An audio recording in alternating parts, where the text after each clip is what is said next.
Hi, this is Kristen Nicholson, Career Prep Facilitator for South Central Michigan Works. This presentation is on teamwork. Supervisors want and need your cooperation to get the work done. You are the key part of the organization being able to function effectively. Supervisors may make recommendations about promotions, raises, firing of employees, so it's important to get along with your supervisor. Cooperating with them makes your work experience more pleasant, can advance your career, and give you positive recommendations if you start looking for another job. Being a part of a team. When you're part of a team, they are relying on each individual person to do his or her job correctly for the team to be successful. Your supervisors tend to assign or delegate work to the members of the group, and they depend on each person to do his or her job and to do it right. It is important that you are following instructions and report back to your supervisor to let him or her know how the job is going and if you run into any problems. Supervisors appreciate workers who follow these principles. Supervisors show appreciation in ways such as a flexible schedule, better assignments, more learning assignments, higher responsibility. Don't think of these principles as kissing up to the boss. This is a good strategy for creating a pleasant work environment. So take a look at these 10 rules and make sure you're following those to gain, again, that good team atmosphere. When communicating with your supervisor, there's 5 important ideas to remember. The first one is you have to be able to follow directions. You need to know how to ask questions. You should ask them immediately if you have a question. You should report any problems and results of your work to your supervisor. You should also accurately record and give messages, and in most jobs, having a chance to discuss your job performance. Tips to follow. First one is to concentrate. Don't let other noise or movement distract you. You need to listen, ask for the definitions of unfamiliar words. You need to watch. Your supervisor or your coworker may demonstrate a task. You need to make sure you watch them do that and then ask to repeat if necessary so you understand. Questioning, it's better to ask than to make a mistake because you didn't understand something. Write, important points to remember about instructions so you have something to refer to when you are doing it on your own. And then practice. With permission, perform the task. Include putting away tools or cleaning up your work area. You never want to leave your work partially completed. When you're asking questions, you want to make sure you ask them immediately. You may forget if they keep continuing with the demonstration or explaining how to do the task. It's very important to summarize the response. So use in your own words what you hear them saying. So you're saying you need to fold the paper lengthwise. So you're going to rephrase it with your own words, and then your supervisor, your coworker is going to say, yes, that is exactly what I was saying, or no, I meant you to do this. And then you want to memorize the answer. When you're learning a new job, you are always going to be asking questions to make sure that you understand what you're doing. 6 months down the road, you shouldn't be asking the same exact questions you asked when you first started the job. So you want to make sure that you're memorizing those and keeping those stored so you can refer to those. Another important concept is to report on your results. You want to keep your supervisor informed of your work. Definitely want to contact him or her if you go through these following situations. When you complete a task and you aren't sure on what to do next, when you aren't sure how to proceed with doing the task that you've been assigned, or when you have any kind of problem. If you have a problem, for example, if your equipment's not working, or your customer has questions you can't answer, or someone else has not done the job right and it keeps you from finishing your assignment, or if you're not sure how to solve the problem, you want to make sure you contact your supervisor. Coaching your job performance. Supervisors should be communicating with you about your job performance, and they are a person that can definitely help you improve your work performance. There are coaching techniques, should include encouragement and feedback about your work. This is ideal. This does not mean every supervisor does their job performance this way. It should be a time when they pull you into the office, tell you where you're doing well, give you some encouragement, offer some feedback, and a plan of action on where you can improve. It shouldn't be a time where you're getting, belittled or put down. The whole goal of a job performance review is to make you the best worker that you can be. If they do offer suggestions, you want to make sure you don't respond with anger. Most people do not enjoy criticism, but it is necessary. If you feel that you're starting to get angry, you want to remain in control. Counting to 10 is helpful. You don't want to get into a shouting match with your supervisor. Also, you want to know what you've done wrong. If you aren't sure what the problem is, you want to make sure you apologize if you did make a mistake, an explanation of what you did wrong, and then make sure you correct that in the future. If they do offer you compliments, you want to accept those praises and acknowledge those with a thank you. Some of us are not good at giving feedback, so you may want to ask supervisors, let them know that you do want to succeed on the job and that you need to know how you are doing. Most of the time when you go into job performance reviews as well, you should know where you want to improve and present that plan to them at the beginning. So again, they see that initiative on your part. Performance reviews are used periodically to evaluate employee performance. They are conducted by your supervisor, and they may include a written report about your performance. These written performances are used possibly to determine pay increases, promotions, or even training needs. Most jobs, you have a 90-day probationary period.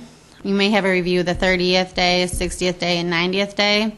And then from there, it may be quarterly, yearly, whatever your company goes by. I would highly recommend keeping a list of your accomplishments held at that position or with that company. If you were employee of the month, increased sales, anything of your accomplishments. You also want to maintain regular communication with your supervisor so you know how you're doing. You're not blindsided when you go into that job performance review. You want to listen again with an open mind. They may give you some areas where they would like for you to improve or see you going in the future. Approach that with an open mind. Don't automatically not take into consideration what they're thinking. They may ask you to develop a plan for improvement, or they may work with you to develop a plan.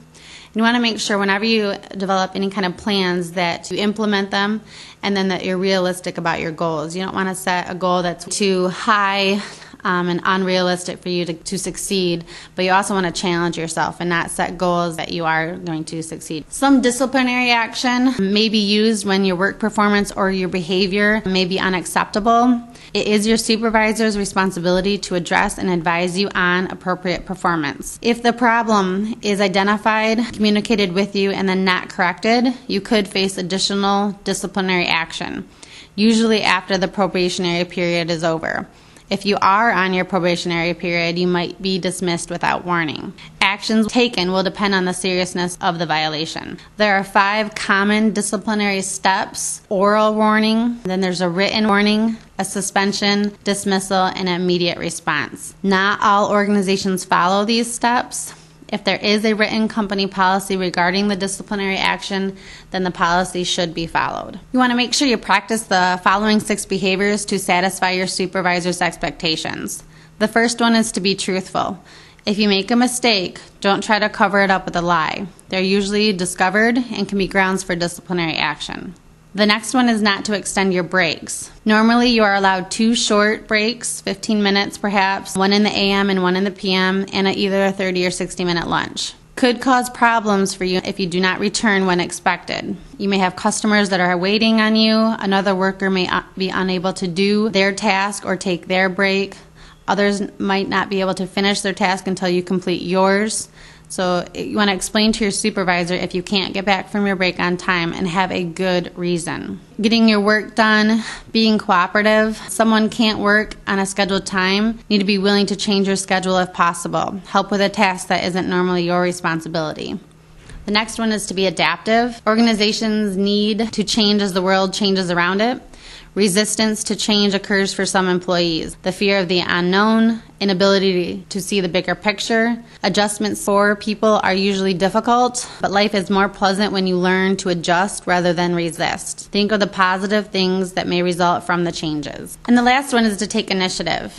You want to make sure you are finding ways to help when your work is done. Look around for other tasks to do. It doesn't help anyone if your work suffers because you are trying to help with someone else. Taking initiative, I feel, is something that's huge. You don't want to be told constantly what to be doing. Seeing things around you, if you know they should be done, don't wait for someone to tell you to do it. Go ahead and do that. The next part is grievance procedures. Most organizations have standard procedures. If they do have them in place, you want to make sure you know them and then follow them. Some smaller organizations have no such process. You should always make every attempt to resolve the issue before filing a grievance. Filing a grievance almost always creates tension. If your organization has a union, you will probably have a union representative with you during all of the steps. Complaints of discrimination or sexual harassment often receive special treatment and may require a different procedure. There are a couple scenarios approaching in the next few slides. I would like you to read them and then answer the questions.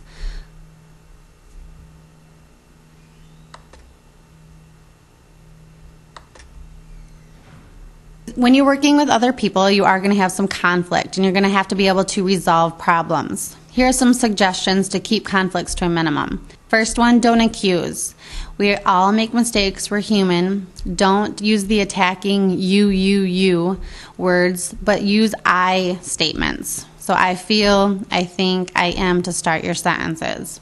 You want to make sure you ask for feedback, ask them what their expectations are. State what you want. A lot of times we can be in conflict. There might be a job opening and you didn't know that there was this position to be filled and you're a good worker, you love your job, and then you find out that someone got this new position and you feel kind of overlooked for that.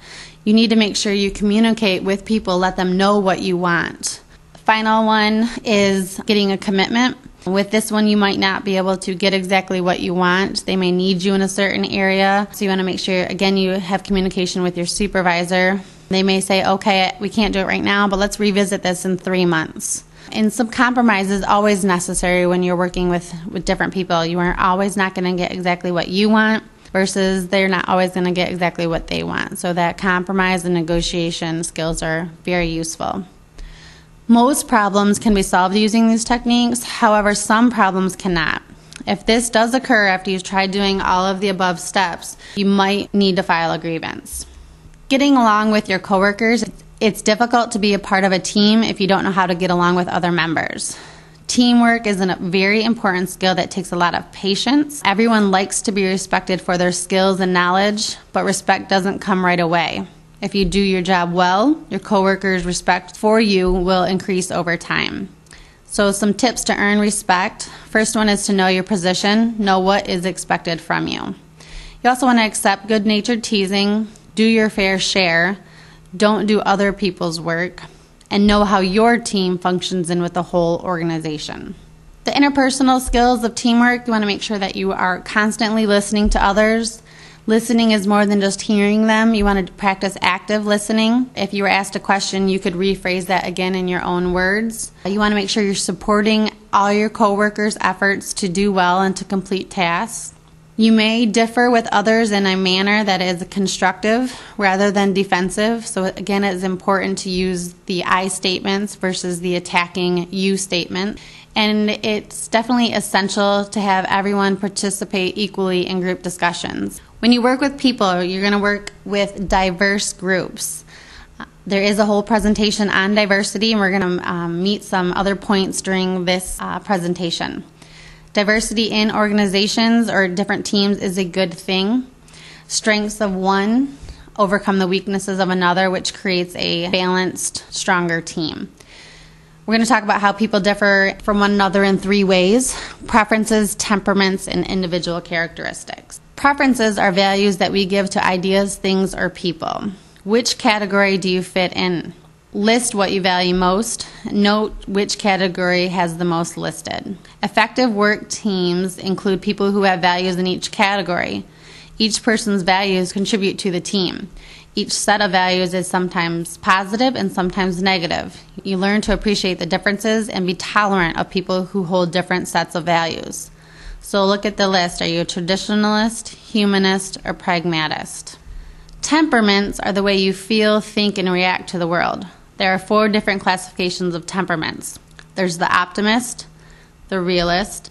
Again, you want to look at these lists. We all usually have a little bit of each one, but figure out which one has the most in that column. On this slide, there's the futurist and idealist. The category in which you can relate to the most is probably your temperament style. No temperament style is better than another. In groups, we have all different temperament styles that can cause difficulty. When difficulty arises with a person with a different temperament, follow these steps. Look for the positive contributions the person can make. Identify characteristics of your temperament that conflict with the other person's. Talk with the person and explain what characteristics seem to cause conflict between you. Ask the other person to describe which of your characteristics upsets him or her most, and then discuss a plan of action that you both can pursue to reduce the conflict. The final one is individual characteristics. Diversity strengthens a team. Men and women approach problems differently. Team members need to integrate the positive characteristics of each person in a working group. Different cultural backgrounds look at problems differently as well. Some may value cooperations, others individualism. People from different cultures help others develop a better appreciation of their values. Younger workers bring enthusiasm and energy. Older workers bring patience, maturity, and experience. All combined make for a better team. It is important for all members of a team to share their thoughts and ideas. Understanding one another's point of view will help you overcome many differences. There's some tips for basic human relations. The first one, again, is to get to know your other coworkers. Your coworkers don't have to be your best friends, but they should be people with that you can have some common dialogue and interaction with on a daily basis. You don't want to try to change everything when you're a newly hired person in the organization. You want to make sure you're honest and direct. Avoid gossip, which is a hard one. It's a good advice. It's definitely hard for people to do this one. But the less gossip or drama that you get involved in, the better. You want to make sure, again, you're positive and supportive of your organization and your organization's goals. Show appreciation where it is deserved. Also share credit when it's deserved. Return favors. Living in the present, you cannot think about how your old boss did it, how they ran things, the old company that owned the factory before you. You have to make sure you're living in the present and following those guidelines. Always want to make sure you ask for help and advice when you need it. Avoid the group battles, follow the group standards, and take an interest in your coworkers' jobs. There are some special problems that you need to be aware of when working with other people. Employers are required by law to protect employees from sexual harassment. The safest course is to avoid doing anything stated in the above list. You want to make it known where you stand, or you may be in for unwanted participation in sexual harassment. Be careful. Sexual harassment that seems to be welcome can easily be turned around by you or your employer. Racial harassment usually results from ignorance. You want to make sure you point out the harm that it can cause and report that again to your supervisor. You spend a lot of time at work. You may come into some dating conflicts because it's easy to meet people that we work with that you might be interested in dating. Know that this can be risky. Romantic advances might be considered sexual harassment. This may have a negative effect on your relationship with your other workers. You may be seen as your attention is not on the job. And then think of how the effect of a breakup can affect your job performance and working relationship with that person. Some companies have policies prohibiting coworkers from dating or limiting to who they can date, and you can be disciplined if you break those policies. Another one is violence in the workplace. 1 in 5 workers has a chance of being involved in a violent act at work. Ways to avoid violence: we get angry, express you do want to solve the problem, and getting angry isn't going to help solve that, and you may have to walk away. If a coworker, customer, or anyone threatens you with violence, you want to notify your supervisor immediately. Talk to your supervisor if you notice strange behavior, isolation, or a coworker who explodes all of the time.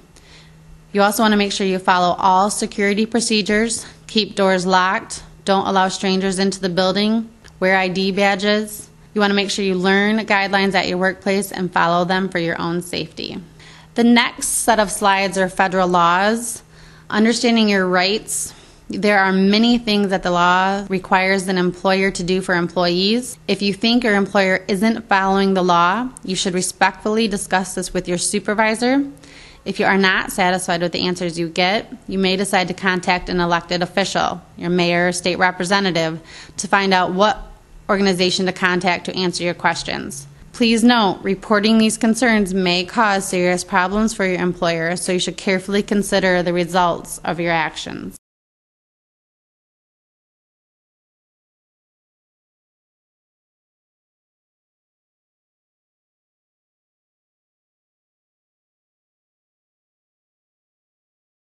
In summary, becoming part of a team is important to your success on the job.